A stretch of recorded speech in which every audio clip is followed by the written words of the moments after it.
ሰላም ጤና ይስጥልን ውድ የክንፋን መረጃ ቤተሰቦቻችን የተመረጡና ወቅታዊ ዜናዎችን ዘንላችሁ መተናል። አብራችሁን ቆዩ። በቅድሚያም አርዕስተ ዜናውን እናሰማችኋለን። 8 የፖለቲካ ፓርቲዎች የሰባተኛው ሀገራዊ ምርጫ የምዝገባ ሂደት እንዳሳሰባቸው ተናገሩ። የአሜሪካ ከፍተኛ ባለስልጣን ከጠቅላይ ሚኒስትር አብይ ጋር ስለ ቀጠናዊ ሰላምና ደህንነት ሊመክሩ መሆኑ ተገለጸ። ጀርመን ለኢትዮጵያ የሰላም ግንባታ ጥረትና ለፕሪቶሪያው ስምምነት ያላትን ድጋፍ በውጭ ጉዳይ ሚኒስትሯ በኩል አረጋገጠች። የኢትዮጵያ ብሔራዊ ምርጫ ቦርድ በትግራይ ክልል የምርጫ ክልሎችና የምርጫ ጣቢያዎች እንዲደራጁ በአንድ ወር ጊዜ ውስጥ ለሁለተኛ ጊዜ ጠየቀ። ዝርዝር ዜናዎቹንም ይዘንላችሁ መተናል። እስከ መጨረሻው አብራችሁን ሁኑ። መረጃዎቻችን በየጊዜው እንዲደርሷችሁ ቻናላችንን ሰብስክራይብ በማድረግ የደወል ምልክቷን ይጫኑ። የኢትዮጵያ ብሔራዊ ምርጫ ቦርድ ግንቦት 24 2018 ዓመተ ምህረት ለሚካሄደው ሰባተኛው ሀገር አቀፍ ጠቅላላ ምርጫ ቅድመ ዝግጅት ይረዳ ዘንድ በትግራይ ክልል የምርጫ ክልልና የምርጫ ጣቢያ ጽሕፈት ቤቶች እንዲደራጁ በአንድ ወር ጊዜ ውስጥ ለሁለተኛ ጊዜ ለትግራይ ጊዜያዊ አስተዳደር በይፋ ጥያቄ አቀረበ። ለጊዜያዊ አስተዳደሩ የተላከውና ክንፋም መረጃ በተመለከተው ደብዳቤ መሰረት ቦርዱ በአሁኑ ወቅት በሀገር አቀፍ ደረጃ ለሚካሄደው የምርጫ ሂደት የቅድመ ዝግጅት ስራዎችን እያከናወነ መሆኑን አስታውቋል። ብሔራዊ ምርጫ ቦርዱ ከዚህ ቀደም ታህሳስ 3 ቀን 2018 ዓመተ ምህረት በጻፈው ደብዳቤ ተመሳሳይ ጥያቄ ማቅረቡንም አስታውሷል። የመራጮች ምዝገባ ከየካቲት 7 ቀን 2018 ዓመተ ምህረት ጀምሮ እንደሚጀመር የጠቀሰው ምርጫ ቦርዱ በዚህም ከዚህ በፊት ቦርዱ በላከው መመሪያና በጂአይኤስ ትክክለኛ መገናኛ የተወሰደው በክልሉ የሚገኙ የምርጫ ጣቢያ ጽሕፈት ቤቶች ዝግጁ መሆናቸውን እስከ ጥር 25 ቀን 2018 ዓመተ ምህረት ድረስ እንድታሳውቁን እንጠይቃለን ሲል ደብዳቤው ላይ ሰፍሯል። ይህ የቅርብ ጊዜ ጥያቄ የቀረበው ቦርዱ በክልሉ ምርጫ ለመካሄድ የሚያስችሉ ምቹ ሁኔታዎች መኖራቸውን ለመወሰን ከትግራይ ጊዜያዊ አስተዳደር በይፋ የሚሰጥ ጸጥታ ሁኔታ ግምገማ እየጠበቀ መሆኑን ቀደም ብሎ ባሳወቀው መሰረት ነው። ከዚህ በፊት እንደተዘገበው ቦርዱ በክልሉ ያለውን የጸጥታ ሁኔታ መሰረት በማድረግ የምርጫ ክልሎች በአረንጓዴ በቢጫና በቀይ ቀጠናዎች እንዲከፋፈሉ ለጊዜያዊ አስተዳደሩ ጥያቄ ማቅረቡን ገልጿል። አክሎም እንዲያለ የግምገማ ውጤት ካልቀረበ በትግራይ ክልል ምርጫ ማካሄድ ስለመቻሉ ውሳኔ መስጠት እንደማይቻልም አመላክቷል። በወቅቱ የትግራይ ጊዜያዊ አስተዳደር ጥያቄው እንደደረሰው ያረጋገጠ ሲሆን ከክልሉ ካቢኔና ከፌዴራል ባለስልጣናት ጋር ጨምሮ ከሚመለከታቸው አካላት ጋር ምክክር ካደረገ በኋላ ምላሽ እንደሚሰጥ አስታውቋል። የትግራይ ጊዜያዊ አስተዳደር ፕሬዝዳንት ሌተናንት ጀነራል ታደሰ ወረደ በጉዳዩ ላይ ውይይቶች እየተደረጉ መሆናቸውን ገልጸው አስተዳደሩ ያለውን አቋም በቅርቡ እንደሚያሳውቅ ተናግረው ነበር። በክልሉ ምርጫ ማካሄድ ይቻላል ወይስ አይቻልም ለሚል ጥያቄ ከሚመለከታቸው አካላት ጋር ከተወያየም በኋላ ምላሽ እንሰጣለን ያሉት ሌተናንት ጀነራል ታደሰ ወረደ ማንኛውም ውሳኔ መሰረት የሚያደርገው በመሬት ላይ ያለውን ነባራዊ ሁኔታ ከግምት ውስጥ በማስገባት መሆኑን አክለው ገልጸዋል። ምርጫውን የማራዘም ጉዳይ ሊታሰብ የሚችለው ሁኔታዎች ምርጫውን ማካሄድ ፈጽሞ የማይቻል ካደረጉት ብቻ መሆኑን አጽንኦት ሰጥተው ተናግረዋል። ፌዴራል መንግስት ጋር ለመወያየት አዲስ አበባ ገብተው የነበሩት ሌተናንት ጀነራል ታደሰ የምርጫ ቦርድ ኃላፊዎች በዋነኛነት በትግራይ ክልል ስላለው የጸጥታ ሁኔታና ምርጫውን ለማካሄድ ስለመቻሉ ያላቸውን ስጋት አንስተዋል ብለዋል። አስተዳደሩ ከሁለት አንዱ ግልጽ ምላሽ እንደሚሰጥ ገልጸዋል። ይህም ወይም ምርጫው በ2018 ሊካሄድ እንደሚችል ከበቂ ምክንያት ጋር ማሳወቅ አሊያም ደግሞ ምርጫውን ለማካሄድ የማያስችሉ ሁኔታዎች መኖራቸውን በተመሳሳይ ከምክንያት ጋር መግለጽ መሆኑን አስታውቀዋል። ከጸጥታ ሁኔታ ባሻገር ምርጫ ከመካሄዱ በፊት መሟላት ያለባቸው በርካታ መስፈርቶች መኖራቸውን ብሔራዊ ምርጫ ቦርድ አጽንኦት ሰጥቶ ገልጿል። እነዚህ መስፈርቶች የምርጫ ክልል ጽሕፈት ቤቶችና የምርጫ ጣቢያዎች መኖራቸውን፣ ለአካል ጉዳተኞች፣ ለሴቶችና ለአረጋውያን ምቹ መሆናቸውን፣ የምርጫ ምዝገባ ዝግጅቶች እንዲሁም የፖለቲካ ፓርቲዎችና የሲቪል ማህበረሰብ ድርጅቶች በነጻነት እንዲንቀሳቀሱ የሚያስችል ምቹ ሁኔታ መፈጠሩን ያካትታል። ምርጫ ቦርድ በትግራይ ክልል ከሚንቀሳቀሱ የፖለቲካ ፓርቲዎችና የሲቪል ማህበረሰብ ድርጅቶች ጋር በምክክርና በስልጠና መልክ የሚያደርገውን ግንኙነት እንደሚቀጥልም ገልጿል። አክሎም እጩዎቹን የመመዝገብ ሂደት በፓርቲዎች ጽሕፈት ቤት ወይም በሌሎች የተመረጡ ቦታዎችን እንደሚከናወንና በሂደቱም ሁሉም ቴክኒካዊና ሎጂስቲካዊ ድጋፍ እንደሚደረግ አስታውቋል። በተያያዘ ዜና 8 የፖለቲካ ፓርቲዎች የሰባተኛው ሀገራዊ ምርጫ የምዝገባ ሂደት እንዳሳሰባቸው ገለጹ። ፓርቲዎቹ ዛሬ ባወጡት መግለጫ ሰባተኛው ሀገር አቀፍ ምርጫ ሊካሄድ ወራት በቀሩበት በዚህ ሰዓት ገና የእጩዎች ምዝገባ ላይ እያለን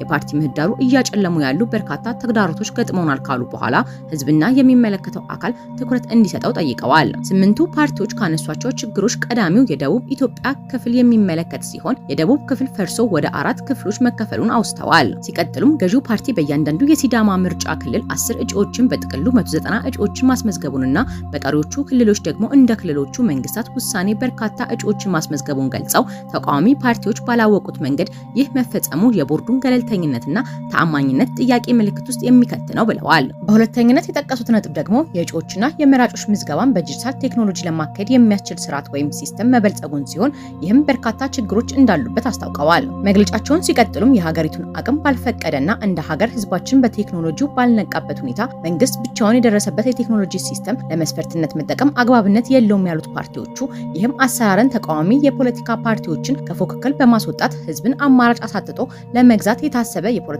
ሴራ ነው ሲሉም ገልጸውታል። ይህንን መግለጫ ያወጡት ህብር ኢትዮጵያ ዲሞክራሲ ፓርቲ፣ መላ ኢትዮጵያ አንድነት ድርጅት፣ ባልደራስ ለእውነተኛ ዲሞክራሲ፣ ትብብር ለኢትዮጵያ አንድነት፣ አማራ ጊዮናዊ ንቅናቄ፣ የኢትዮጵያ ህዝባዊ አብዮታዊ ግንባር፣ የኢትዮጵያ ሶሻል ዲሞክራቲክ ፓርቲና የወላይታ ብሔራዊ ንቅናቄ ናቸው። የጀርመን የውጭ ጉዳይ ሚኒስትር ዶክተር ዮሐን ዋዴፉል ጥር 14 ቀን 2018 ዓ.ም በአዲስ አበባ ከኢትዮጵያ የውጭ ጉዳይ ሚኒስትር ጌዲዮን ጢሞቴዎስ ጋር ባደረጉት ውይይት ጀርመን ለኢትዮጵያ የሰላም ግንባር ጥረትና ለፕሪቶሪያው የሰላም ስምምነት ሙሉ ትግበራ ያላትን ድጋፍ በድጋሚ አረጋግጠዋል።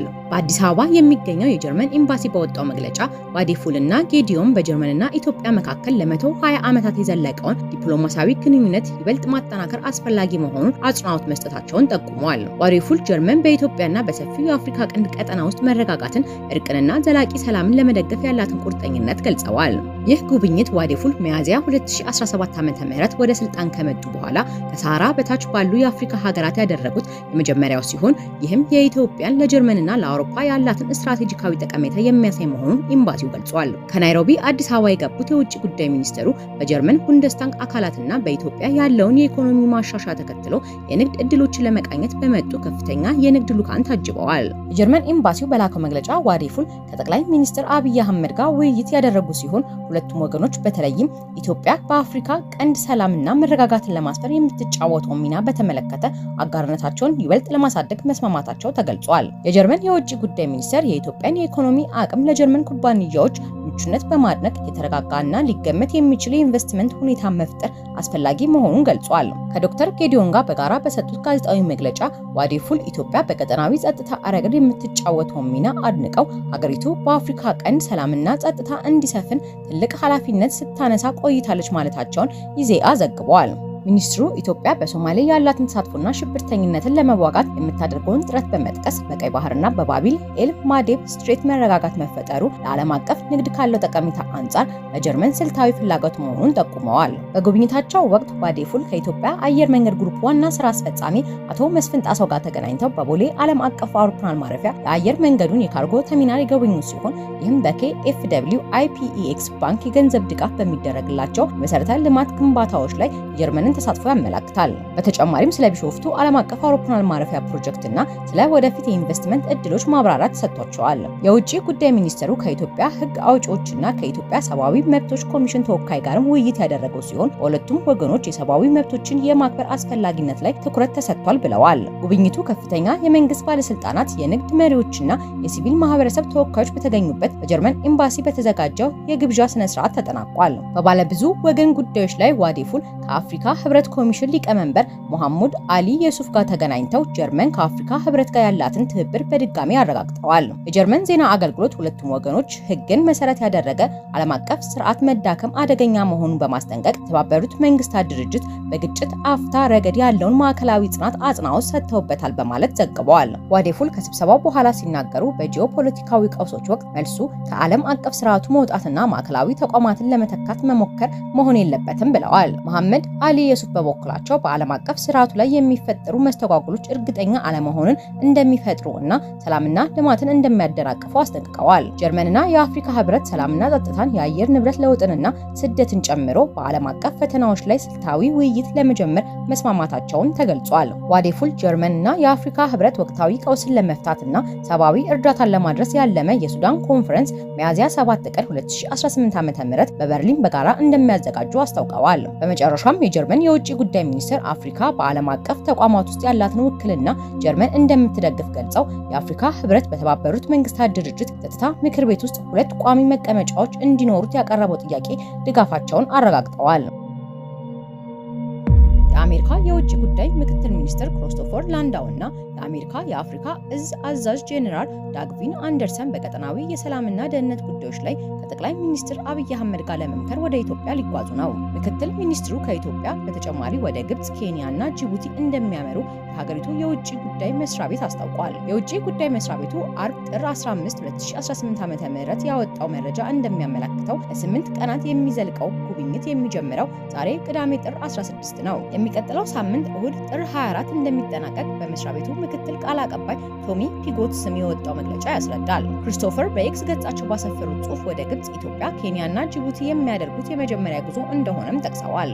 የውጭ ጉዳይ ምክትል ሚኒስትሩ በአራቱም ሀገራት በሚያደርጓቸው ጉዞዎች በአሜሪካ ፕሬዝዳንት ዶናልድ ትራምፕ ቅድሚያ የሚሰጣቸው ጉዳዮች እንደሚያራምዱ መስሪያ ቤታቸው ገልጿል። ቅድሚያ የሚሰጣቸው ጉዳዮች ተብለው የተዘረዘሩት የንግድ ሚዛንን ማመጣጠን፣ ምቹ የንግድ ሁኔታን ማረጋገጥ እንዲሁም ሰላምና ደህንነትን ማስፈን የሚሉ ናቸው። የመስሪያ ቤቱ መረጃ እንደሚያመለክተው ምክትል ሚኒስትሩ ክሪስቶፈር የመጀመሪያ ጉዟቸውን የሚያደርጉት ወደ ግብጽ ነው። የክሪስቶፈር የካይሮ ጉዞ የመጣው የአሜሪካ ፕሬዝዳንት ዶናልድ ትራምፕ የናይል ወንዝ ጉዳይን በተመለከተ ግብጽና ኢትዮጵያን ለማደራደር ያላቸውን ፍላጎት እየገለጹ ባሉበት ሰዓት ነው። ትራምፕ ይህንን ፍላጎታቸውን የገለጹት ባለፈው ሳምንት ለግብጽ ፕሬዝዳንት አብዱል ፈታህ አልሲሲ በጻፉት ደብዳቤ ነው። በዚህ ሳምንት ደግሞ ሁለቱ ፕሬዝዳንቶች በስዊዘርላንድ ዳቮስ ከተማ ሲካሄድ በነበረው የዓለም ኢኮኖሚ ፎረም ላይ ተገናኝተው ይህንኑ ጉዳይ አንስተዋል። የውጭ ጉዳይ ምክትል ሚኒስትሩ ክሪስቶፈር በግብጽ ቆይታቸው ከሀገሪቱ ባለስልጣናት ጋር ውይይት ከሚያደርጉባቸው ጉዳዮች አንዱ በቀጠናዊ ተግዳሮቶች ላይ የሚደረግ ትብብርን የሚመለከት እንደሆነ መስሪያ ቤታቸው ገልጿል። የአሜሪካና ግብጽን የኢኮኖሚ ጉዳይ ስለማጠናከርም ከባለስልጣናቱ ጋር የሚነጋገሩት ምክትል ሚኒስትሩ ሀገሪቱ ውስጥ ኢንቨስትመንት ከሚደረጉና ከሚንቀሳቀሱ የአሜሪካ ኩባንያዎች ጋር ውይይት እንደሚያደርጉም ተጠቅሷል። የውጭ ጉዳይ መስሪያ ቤቱ መረጃ እንደሚያስረዳው ክሪስቶፈር ከግብጽ በኋላ የሚያደርጓቸው ጉዞዎችን የሚያደርጉት ከአሜሪካ የአፍሪካ እዝ አዛዥ ጄኔራል ዳግቪን አንደርሰን ጋር ነው። ምክትል ሚኒስትሩ ወደ ኢትዮጵያ በሚያደርጉት ጉዞ ጠቅላይ ሚኒስትር አብይና ሌሎች ባለስልጣናትን እንደሚያገኙ ተገልጿል። የመስሪያ ቤቱ መረጃ ጠቅላይ ሚኒስትር አብይ አህመድ ጋር ጨምሮ ከኢትዮጵያ ባለስልጣናት ጋር ቀጠናዊ የሰላምና ደህንነት ጉዳዮች ላይ ይመክራሉ ይላል። በተጨማሪም በአዲስ አበባ ቆይታቸው ከአፍሪካ ህብረት ኮሚሽን ሊቀመንበር መሐሙድ አሊ የሱፍ ተገናኝተው እንደ ሰላም ማስፈን፣ የንግድ ትብብር ማስፋፋትና ሰብአዊ ቀውሶችን መፍታት ባሉ ቅድሚያ የሚሰጣቸው የጋራ ጉዳዮች ላይ እንደሚወያዩ የውጭ ጉዳይ መስሪያ ቤቱ አስታውቋል። የውጭ ጉዳይ ምክትል ሚኒስትር ክሪስቶፈር ከኬንያ ቆይታ ከሀገሪቱ ባለስልጣናት ጋር ሰፋ ያሉ ቀጠናዊ ጉዳዮችን በተመለከተ ጭምር ውይይት የሚደረግበት እንደሆነ ተጠቅሷል። የመስሪያ ቤቱ መረጃ ከኬንያ ባለስልጣናት ጋር የንግድ ተሳትፎን፣ የጸረ ሽብር ትብብርን፣ ኬንያ በሄይቲ ደህንነትን ለማስጠበቅ የምታደርገውን አስተዋጽኦና ሰፋ ያሉ ቀጠናዊ ጉዳዮችን አስመልክቶ ይወያያሉ ሲል በናይሮቢ የሚነሱ አጀንዳዎችን ዘርዝሯል። የጅቡቲ ጉዞን በተመሳሳይ በደህንነትና በጸረ ሽብርተኝነት ትብብር እንዲሁም ንግድ ግንኙነቶች ላይ እንደሚያተኩር ተገልጿል።